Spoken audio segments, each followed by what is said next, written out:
مطلع صاف ہوتے ہی میں نے صبا کو دوڑایا کہ وہ اولاش کو بلا لائے اور اس نے خوفزدہ نگاہوں سے مجھے دیکھا۔ میں نے اسے ڈانٹا کہ وہ حکم کی تعمیل کرے، سکندر شام سے پہلے واپس نہیں آئے گا۔ کیمپ ویران پڑا ہے کیونکہ سارے لوگ شہر گھومنے گئے ہیں۔ تم میرے غلاموں کو بھی چاندی کے سکے بانٹ کر شہر جانے کی اجازت دے دو۔ سکندر کو معلوم ہے کہ میری طبیعت ناساز ہے، اس لیے وہ اولاش کی آمد پر شبہ نہ کرے گا۔ شاہی معالجوں کا خیمہ بالکل ہی قریب تھا۔ ذرا دیر بعد صبا نے آ کر اولاش کی آمد کی اطلاع دی اور میں نے کہا کہ اسے اندر لے آؤ اور تم ہمارے خاص آدمی کے ساتھ خیمے کے دوسرے حصے میں جا کر بیٹھو۔ صبا نے مجھے تشویش نظروں سے دیکھا لیکن کچھ بولی نہیں، اور اسی لمحے خیمے کا پردہ اٹھا اور اولاش اندر داخل ہوا، اور اسے دیکھتے ہی صبر و اقرار کا دامن ہاتھ سے چھوٹ گیا اور میں بھاگ کر اسے لپٹ گئی۔ اولاش، اولاش، اور میں نے اسے محبت سے بھینچتے ہوئے کہا، لیکن اولاش پتھر کے بت کی طرح جامد کھڑا رہا اور اس نے مجھے ہاتھ بھی نہیں لگایا، اور میں نے اسے پیار کرنا چاہا تو اس نے سر پیچھے کر لیا اور خوف زدہ لہجے میں بولا، نہیں اسناکیہ، تم اب سکندر کی شریک حیات ہو۔ میں نے اسے حیرت سے دیکھا لیکن اس میں میری مرضی کو دخل نہیں تھا، میں مجبور تھی۔ اولاش خاموش رہا اور اس نے آہستہ سے میرے بازوؤں کو علیحدہ کر دیا۔ اسناکیہ جیسی حسین و جمیل عورت کو جس کے لیے سکندر جیسا شہنشاہ دیوانہ تھا، اسے اولاش جیسا ایک حقیر سا آدمی یوں ٹھکرا رہا تھا۔ میں مایوسی اور غصے میں کانپنے لگی اور حقارت سے اس پر تھوک دیا، جھوٹے مکار، تو نے تو آخری سانس تک مجھ سے محبت کرنے کی قسم کھائی تھی، کیا وہ سب فریب تھا؟ اولاش اسی طرح ساکت کھڑا رہا، اور میں نے ہمیشہ تمہاری پرستش کی ہے، میں ہمیشہ تم سے محبت کرتا رہوں گا، اتھا محبت اسناکیہ، لیکن اب تم شادی شدہ ہو۔ اس سے کیا ہوتا ہے؟ یہ زبردستی کی شادی تھی اولاش، میں کتنی بے قراری سے تمہارا انتظار کر رہی تھی، تم کو میرے دل کی تڑپ کا اندازہ نہیں اسناکیہ، اس میں ہر لمحہ تمہارے لیے ٹھیس اٹھتی ہے۔ آہ، تم نے صبر و اقرار کے بندھن توڑ دیے، اب میں صبر نہیں کر سکتا اولاش، اور میں تمہارے بغیر زندہ نہیں رہ سکتی۔ جانے من قسمت کا لکھا کون مٹا سکتا ہے؟ اس نے ایک سرد آہ بھر کر کہا اور آہستہ سے اٹھ کر کھڑا ہو گیا۔ جو کچھ اس دل پر گزرتی رہی اس کا اندازہ تم بھی نہ کر سکو گے اسناکیہ، اب مجھے اجازت دو، میرا ٹھہرنا مناسب نہ، اس شرط پر کہ کل تم پھر اسی وقت یہاں آؤگے، اور فکر نہ کرو، میں نے سکندر سے بہانہ کر دیا ہے کہ میری طبیعت ناساز ہے۔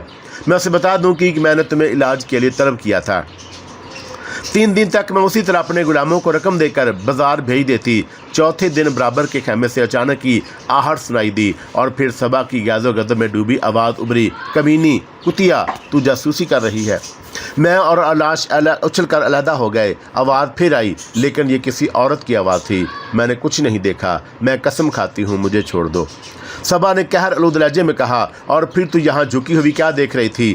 یقیناً جاسوسی کر رہی تھی۔ نہیں، میری مالکن کا بروج یہاں گر گیا تھا، میں اسے تلاش کر رہی تھی۔ تو جھوٹی ہے حرافہ، یہی تیری سزا ہے۔ اس مرتبہ آواز میرے خاص آدمی کی تھی۔ میں نے اولاش کو فوراً رخصت کر دیا کیونکہ خدشہ تھا کہ میری آواز سن کر سنتری اندر نہ آ جائیں۔ اولاش کے جاتے ہی میں پردہ اٹھا کر برابر والے کمرے میں داخل ہوئی، لیکن نظریں اٹھاتے ہی دم بخود رہ گئی۔ کنیز کی لاش فرش پر پڑی تھی۔ میرے آدمی کے خنجر نے اسے ہمیشہ کے لیے خاموش کر دیا۔ خوف و دہشت سے میں کانپ گئی، لیکن میرے آدمی نے مجھے تسلی دی، آپ بالکل فکر نہ کریں ملکہ عالیہ، اس کی لاش کا کسی کو پتہ بھی نہیں چلے گا۔ شہنشاہ کی واپسی سے قبل میں اسے ٹھکانے لگا دوں گا۔ صبا اور میرے وفادار ساتھی نے مل کر ایک بڑے صندوق سے کپڑے نکال کر لاش اس میں ڈال کر کپڑوں سے ڈھانک دی۔ خدا نے مجھے بال بچا لیا تھا۔ اس کنیز کے واقعے کے بعد میں اتنی ڈر گئی کہ پھر اولاش سے ملاقات کی ہمت نہ کر سکی۔ 14 دن تک میں ہر لمحہ سکندر کے ساتھ رہی۔ انہی دنوں سکندر نے ہندو اور بدھ سادھوؤں کے متعلق بڑی دلچسپی کا اظہار کیا۔ ٹیکسلا کے قریب ایک یوگی تانترک کی بڑی دھوم تھی۔ سکندر نے اسے بلوا بھیجا، لیکن اس نے جواب دیا کہ اگر سکندر کو ملنے کی خواہش ہے تو خود آئے۔ مجھے بڑی حیرت ہوئی کہ سکندر غصہ ہونے کی بجائے بلا تعمل اس یوگی سے ملنے روانہ ہو گیا۔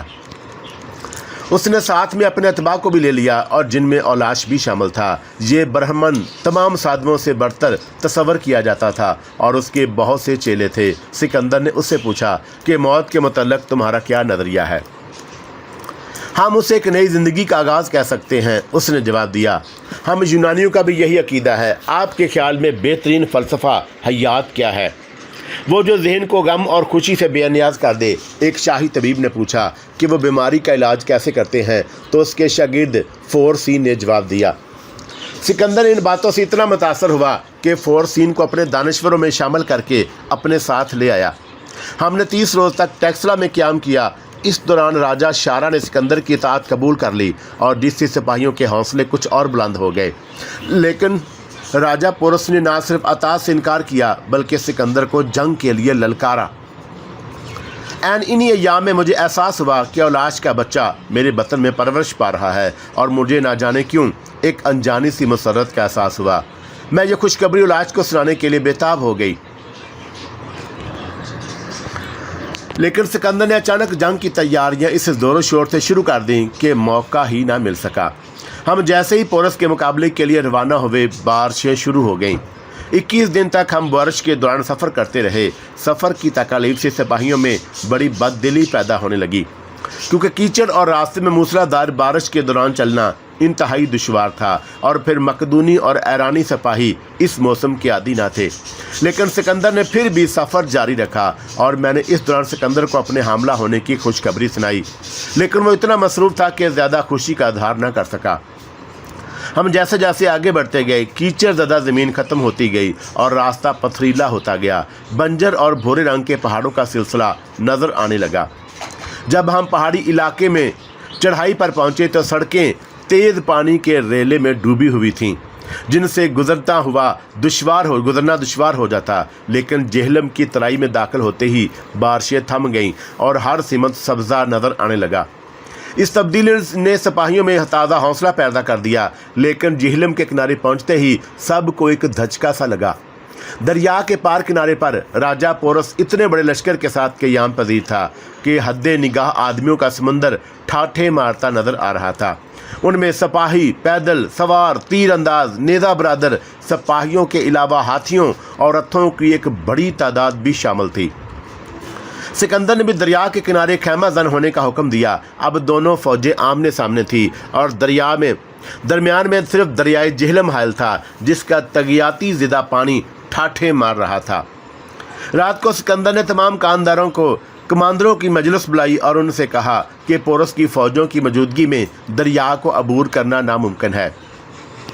ہمارے گھوڑے ہاتھیوں کو دیکھ کر خوفزدہ ہو جائیں گے اور کنارے پر جانے کی بجائے دریا میں پھنس کر رہ جائیں گے۔ اس لیے دریا پر کرنے کا صرف ایک طریقہ ہے، ہمیں کوئی خفیہ راستہ تلاش کرنا ہوگا۔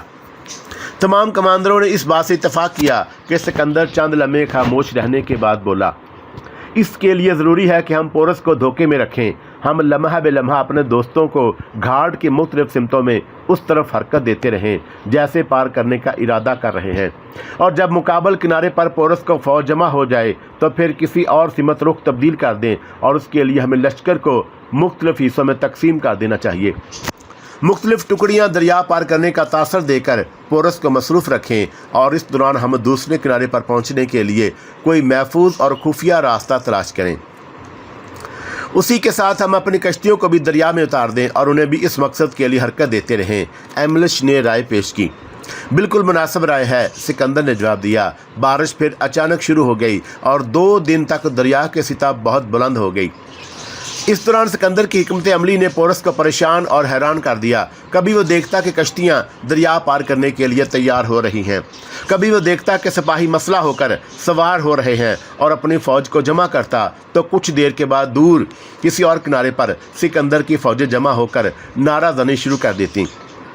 وہ دفاع کے لیے ادھر تیاریاں کرتا تو کسی اور جگہ فوجی نقل و حرکت شروع ہو جاتی۔ سکندر کے حکمت عملی سے پورس ہاتھیوں کو نقل و حرکت دیتے دیتے اس قدر عاجز آ گیا کہ ایک جگہ دفاع کے لیے جم کر بیٹھ گیا، اور اسے یقین آ گیا کہ بارشیں رکنے سے قبل سکندر حملے کی کوشش نہیں کرے گا۔ اس دوران سکندر نے دریا پار کرنے کے لیے ایک مناسب جگہ کی تلاش کر لی تھی، اور فوجوں کے اجتماع سے کچھ فاصلے پر ایک گھنا جنگل تھا جہاں خشکی کا ایک حصہ اندر کی سمت بڑا ہوا تھا اور درمیان میں ایک جزیرہ تھا جس کا ایک کنارہ پار والے گھاٹ سے جا کر مل گیا تھا۔ یہ جگہ کیمپ سے 18 میل کے فاصلے پر تھی اور گھنے جنگل نے آڑ کر لی تھی۔ یہاں دریا میں تھوڑا سا موڑ بھی تھا جس کی بنا پر پورس کی فوجوں کو یہ حصہ نظر نہیں آ سکتا تھا۔